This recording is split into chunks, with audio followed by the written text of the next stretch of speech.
আপনারাও কি এই 5টি লক্ষণ ছোটভাবে ইগনোর করে দিচ্ছেন? তাহলে সাবধান হয়ে যান, কারণ ভবিষ্যতে এই লক্ষণগুলোই বড় রোগ হিসাবে দাঁড়াতে পারে। আমি ললিত কান্তি দত্ত, একজন মেডিকেল হেলথ কেয়ার প্রফেশনাল।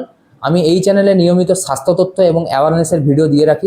আপনারা আমার ইউটিউব ফ্যামিলির সাথে যুক্ত হতে পারেন চ্যানেলটিকে সাবস্ক্রাইব করে। আমার ইউটিউব ফ্যামিলির একটাই উদ্দেশ্য, সবাইকে কোনো না কোনো রোগ থেকে আগে থেকে প্রিভেন্ট করা, এবং আপনি যদি কোনো রোগ বা সমস্যার মধ্যে পড়েও থাকেন, তারপরে নেক্সট স্টেপ আপনি কি করবেন সেগুলো আপনাকে ফলো আপ করানো। প্রথম লক্ষণটি হলো সবসময় ক্লান্ত লাগা। এটি সাধারণত রক্তাল্পতা, ডায়াবেটিস এবং থাইরয়েডের লক্ষণ হিসাবে ধরতে পারে। 2 নম্বর হলো হঠাৎ করে অনেকটা ওজন কমে যাওয়া। সাধারণত ডায়াবেটিস বা থাইরয়েডের কারণে হতে পারে, এবং আমাদের শরীরে কোনো জটিল রোগের সময়ও এই সমস্যাটা সাধারণত দেখা যায়। 3 নম্বর বারবার প্রস্রাব হওয়া। এটা শুধু বেশি জল খাওয়ার কারণে নয়, ডায়াবেটিসের সমস্যা, প্রোস্টেট গ্ল্যান্ড বেড়ে যাওয়া অথবা কিডনির কোনো সমস্যার কারণ হিসাবেও এটি লক্ষ্য করা যায়। 4 নম্বর যখন তখন বা কিছুদিন বাদে বাদেই হঠাৎ করে বুক ধড়ফড় করা। এটা সাধারণত স্ট্রেস বা অ্যাংজাইটির কারণে হয়ে থাকে, অথবা অনেক সময় হার্টের রিদমের প্রবলেম বা হার্টের কোনো সমস্যার কারণে এটি হয়ে থাকে। 5 নম্বর ঘন ঘন মাথা ঘোরা। এটা সাধারণত লো বিপি বা সুগার কমে যাওয়া অথবা কোনো নিউরোলজিক্যাল ডিসঅর্ডার হলেও এই সংকেতটা